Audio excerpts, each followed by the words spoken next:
माझं म्हणण्याचा उद्देश काय माहितीये का, एक मिनिट शांत बसा. प्रामाणिक अधिकारी कुठलाही काम माझी वय 70 वर्षे 10 वेळ तुमच्याकडे आलो.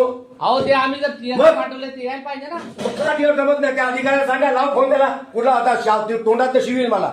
लाव त्या अधिकाऱ्याला फोन. टकेवारी पाहिजे का? आहे का त्याचा फोन? एकाच कामात किती पत्रबाजी करायची? आता मीच प्रयत्न करतोय. काय प्रयत्न करताय तुम्ही? शेवटी काय माहिती, माझ्या नंतर लोकांचे काम होतात आणि माझे काम होत नाही. होईल ना, का नाही होणार? तुम्ही असं नका करू. होईल असं इकडून आल्यावर काय करणार तो? आपण इकडून आले काय करणार? तुम्ही काय करणार दादा? तुमचं काम नाही झालं. तुम्ही काय करणार मला उत्तर द्या. लहान लहान तुम्ही दुसरी पार्टी, यांचे काय संबंध? हे सरकार, मी काय सरकार? मागं गटार आहे, कचरा आहे, त्याच्यामध्ये इमान पडल्यावर काय करणार? तुम्ही हलवून देणार आहेत? आणतो तुम्ही ना काय करू. आणतो मी जातो, स्वतः जातो क्लास.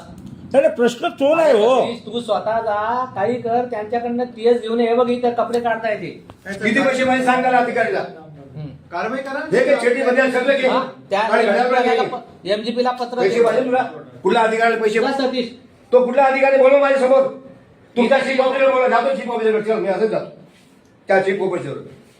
केलं नाही हे लोक समजणार नाही. अहो माझा काय संबंध आहे? MGP कडनं TS यायला पाहिजे ना. तुमच्या आधिपत्याखाली साहेब आहे ना.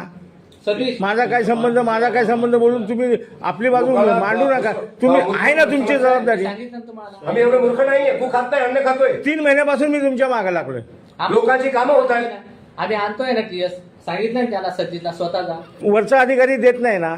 सगळं कारण लिहा, सगळं कारण लिहा. कपडे काढले पैसे पत्र द्या. तुला किती पैसे पाहिजे? हे कपडे घेऊन जा. माझे पैसे घड्यात घेऊन जा तुला. त्याच्या खायला पाहिजे ना. त्यांच्या ऑफिसला जाऊन आम्ही पैसे फेकू. पाहिजे ना. पत्र देतो आम्ही त्यांना. तुला किती तक्रार पाहिजे? आम्हाला TS इतक्या दिवसापासून पेंडिंग आहे, ते त्वरित द्यावं. बस पत्र देऊन टाक.